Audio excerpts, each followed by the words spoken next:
right. Yes, and I am honored, and I'm honored to have Mike Shoesmith with me as my guest in this segment. Mike is the executive editor of the P.P. Simmons News and Ministry Network, absolutely viral all over the internet, syndicated blog, good gracious, a YouTube site with some 40 million views, 40,000 subscribers, 4 or 5 Facebook sites, web pages, videos, radio and television interviews. It's absolutely amazing. Mike, tell folks how they can get a hold of you and to reach the live ministry email hotline. Yeah, 43,000 subscribers on YouTube.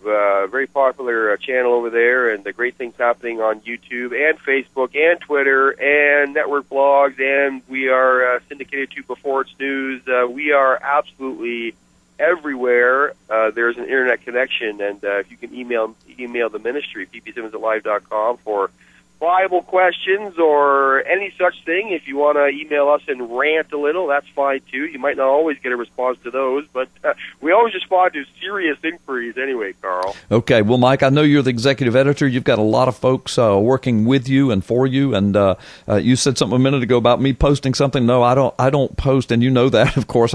But I mean, I don't know how to work all that stuff. I don't post anything over there, but I do. I helped to found that whole thing, and then you came on board with me years ago, and you've taken it and gone off with it, and you've got people working. You've got contributors and people who do graphics and music and monitoring and posting, and it's just an amazing ministry outreach to the world. News and Ministry Network, and it truly is a network. It's absolutely amazing. Hey, listen, we've just had a Go ahead.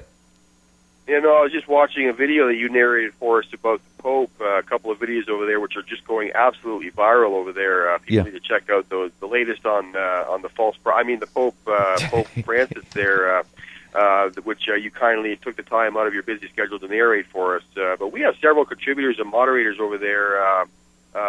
David is the nighttime moderator over there, and so if you're talking to us at night, you'll be talking to David, and we have Chris as a contributor, and Brian is a contributor, and Joda, very valuable contributors, guys. I don't say that often enough, but I really do appreciate all you guys over there. Hey, are you aware? Do you happen to catch all of the amazement, all of the astonishment at the very clear fact that Barack Obama does not feel repudiated by the election results? Did you catch all the shock at that people were amazed by that? Well, I did, and I want your commentary, your observations on that. But we had a fruit basket turnover down here, in the midterm, and I do mean fruit basket. I meant that, a fruit basket turnover, and I'm not so sure. I'm glad it went the way it did, because if it went the other way, it'd have been horrible. But even going the way it did, I'm still a little disconcerted, because now our leaders are what, Boehner and McCain and McConnell. Come on.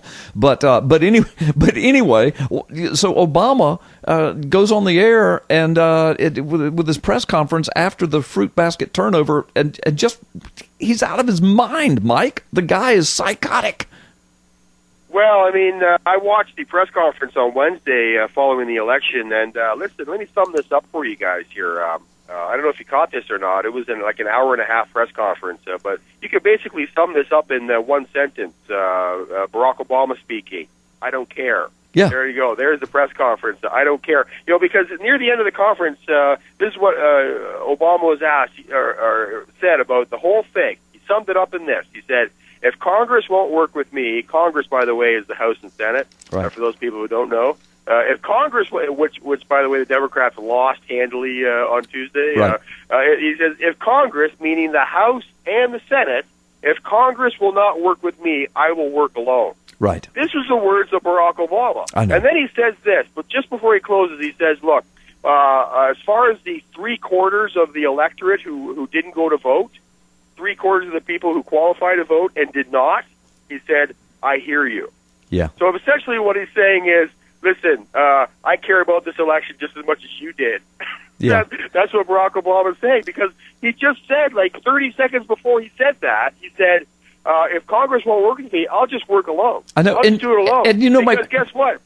Yeah. Yeah, I was just going to say, and we've been calling him dictator-in-chief and narcissist-in-chief for years, right, and we've been taking a lot of heat for that. People say, well, you need to be more respectful. He's not a narcissist. He's not a dictator. Well, you saw all of that in that one speech. filled with narcissism, and then makes the declaration, if Congress won't work with me, I'll just work alone. Well, I'm sorry. If you're going to be constitutional, you can't work alone. There's a thing called division of power, separation of powers. Oh, yeah, that's right. You don't care about the Constitution. Right. Well, I wonder if he'll care about this group that's going up to D.C. Next month to sheriffs are going to D.C. next month to arrest him. This is really happening. I interviewed these people last week. This is Operation American Freedom. Sheriffs are going there with prearranged warrants to arrest the president and his entire cabinet.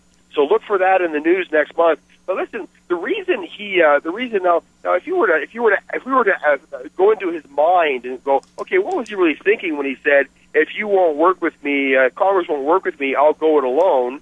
If we were to finish the sentence in his mind that he didn't say out loud, it would be, because I still have my pen, I still have my phone, I still have my wedding ring, which says there is no God but Allah, and I still have my ISIS cronies, who, by the way, have just established a caliphate in the Sinai Peninsula. Yeah. That's hitting the news today. That was in the news today.